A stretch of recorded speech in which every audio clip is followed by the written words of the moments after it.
This video contains news and analysis related to a recent terror attack in Kashmir. The content may include sensitive visuals and discussions that could be distressing to some viewers. Viewer discretion is advised. We strongly condemn all forms of violence and terrorism. The purpose of the content is solely to inform and create awareness based on verified reports. যে খবরে নজর রাখতেই হবে, জ্যোতি রানীকে জেরায় উঠে আসছে একের পর এক চাঞ্চল্যকর সব তথ্য। ভারতের আন্ডার কভার এজেন্ট সম্পর্কে জানতে জ্যোতি রানীকে কি হাতিয়ার করেছিল পাক গুপ্তচর সংস্থা ISI? UEN Jaipur is a perfect target for prospective students aspiring for good jobs, good education with future-ready skills. গোয়েন্দা সূত্রে খবর, আইএসআই অফিসারদের সঙ্গে জ্যোতি রানীর হোয়াটসঅ্যাপ চ্যাটে এমনই কিছু চাঞ্চল্যকর তথ্য উঠে এসেছে। সূত্রের খবর, পাক আইএসআই হ্যান্ডলার আলী হাসান হোয়াটসঅ্যাপে জ্যোতি রানীর কাছে জানতে চায়, আটারি বর্ডারে প্রোটোকল মেনে কেউ কি দেখা করেছিল তোমার সঙ্গে? জবাবে জ্যোতি লেখে, তেমন কেউ তো আমার সঙ্গে দেখা করেনি। এরপর পাক গুপ্তচর সংস্থার অফিসার আলী হাসান জ্যোতিকে আরও লেখে, তুমি কি কোনো আন্ডার কভার এজেন্টকে চিনতে পেরেছো? ঠিক নিশ্চিত করে বলতে পারছি না। এরপরেই আইএসআই আলী হাসান লেখে, ওখানে একজন আন্ডার কভার এজেন্ট থাকতে পারে, দেখলেই বুঝতে পারবে, ওকে ঘরের মধ্যে নিয়ে যাও, তারপর নিজের কাজ চালিয়ে যাও।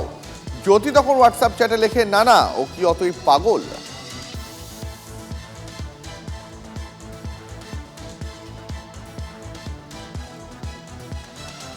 7 মে অপারেশন সিঁদুরের প্রথম স্ট্রাইকে ভারত পাকিস্তানের মুরিদকেতে লস্করে তৈবার ঘাঁটি গুড়িয়ে দেয়।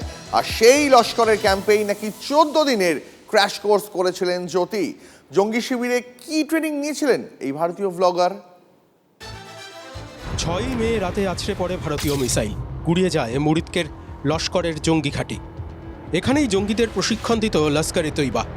এখন জানা গেল, হরিয়ানার পাকচর জ্যোতি রানীর ট্রেনিংও হয়েছে মুরিদকের এই জঙ্গি ঘাঁটিতে। 14 দিন মুরিদকের ঘাঁটিতে ছিল জ্যোতি। মুরিদকেতেই জ্যোতির গুপ্তচর বৃত্তির ট্রেনিং হয়। প্রশিক্ষণ শেষ হওয়ার পর ভারতে ফেরত আসে জ্যোতি। বিশেষ অভিযানে নামার আগে পুলিশ গ্রেপ্তার করে জ্যোতিকে। পেহেলগাঁও গণহত্যার মাস দুয়েক আগে পাকিস্তানে গিয়েছিল জ্যোতি, তখনই ট্রেনিং হয়। জিজ্ঞাসাবাদে জ্যোতি সেই সফরের কথা স্বীকার করেছে বলে সূত্রের খবর। জ্যোতির এই মিশনে অন্তত 20 জন সোশ্যাল মিডিয়া ইনফ্লুয়েন্সার জড়িত বলে খবর। জ্যোতি রানীর একটি ডায়েরি উদ্ধার করেছেন তদন্তকারীরা। তার মধ্যে পাক সফরের বহু খুঁটিনাটি পাওয়া গেছে। পাকিস্তানে 10 দিন ঘুরেও মন ভরেনি। ডায়েরিতে আক্ষেপ ঝরে পড়েছে জ্যোতির। মুরিদকেতে ট্রেনিং নিতেই সময় শেষ হয়ে যায়। তাই কি এত আক্ষেপ? Bureau report, TV9 Bangla.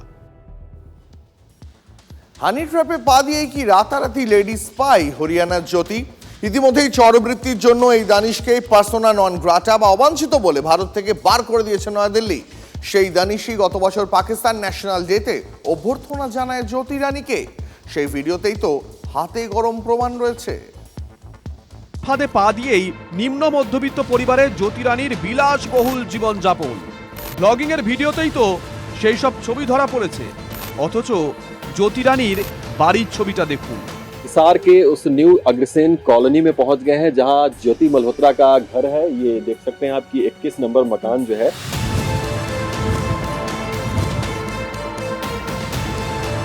জ্যোতির ইউটিউব চ্যানেলের নাম ট্রাভেল উইথ জো, ফলোয়ার 3,82,000।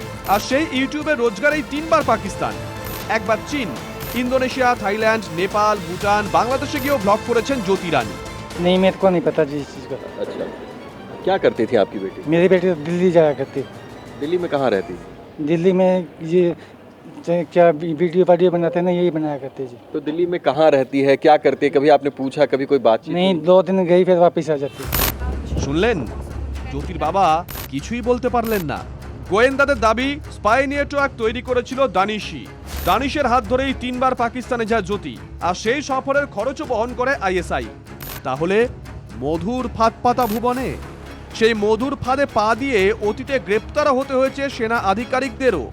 যেমন 2015 সালে গ্রেপ্তার বায়ুসেনা আধিকারিক রঞ্জিত কে। ব্রিটিশ ম্যাগাজিনে সাংবাদিক সেজে হানি ট্র্যাপ তৈরি করে দামিনী ম্যাকনট। বায়ুসেনা আধিকারিককে ফাঁদে ফেলেই নানা তথ্য আদায় করেন আইএসআই চর দামিনী। ভারতীয় বিদেশ মন্ত্রকের গ্রেড বি অফিসার। 2007-8 সালে কর্মরত ইসলামাবাদে ভারতীয় দূতাবাসে। মুম্বাই হামলার পর ভারতীয় গোয়েন্দাদের সন্দেহ গিয়ে পড়ে এই মাধুরীর উপর। সন্দেহ আইএসআই এজেন্টদের সঙ্গে যোগ।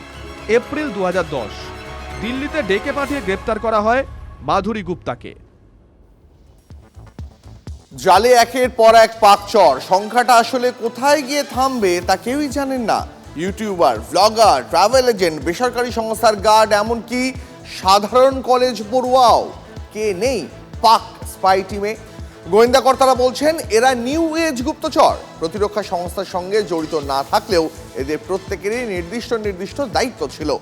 এরা সেটা করতে পারবে নিশ্চিত হওয়ার পরেই এদের নিয়োগ করা হয়।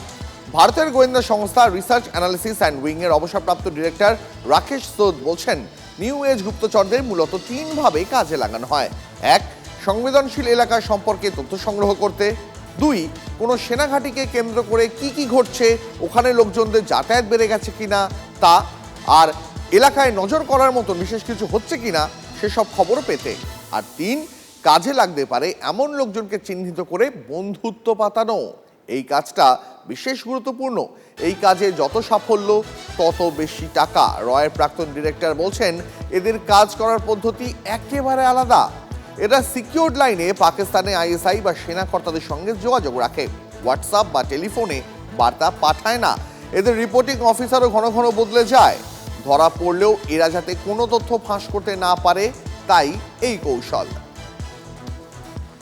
ক্লাস 10 ও ক্লাস 12 এর পরীক্ষা শেষ, রেজাল্ট আউট। এরপর কি পড়বেন, কোথায় পড়বেন, সুযোগ সন্ধান এখন হাতের মুঠোয়। টিভি9 বাংলা এডুকেশন এক্সপো 2025, কলকাতার সবচেয়ে বড় এডুকেশন এক্সপো। ডিগ্রি না ডিপ্লোমা, কোন কোর্স করবেন, কিভাবে প্ল্যান করবেন নিজের ক্যারিয়ার, সব প্রশ্নের উত্তর একটাই। TV nine Bangla education expo. একই ছাদের তলায় থাকছে নামকরা সব ইঞ্জিনিয়ারিং কলেজ, বিশ্ববিদ্যালয়, মেডিকেল ও ম্যানেজমেন্ট ইনস্টিটিউশন।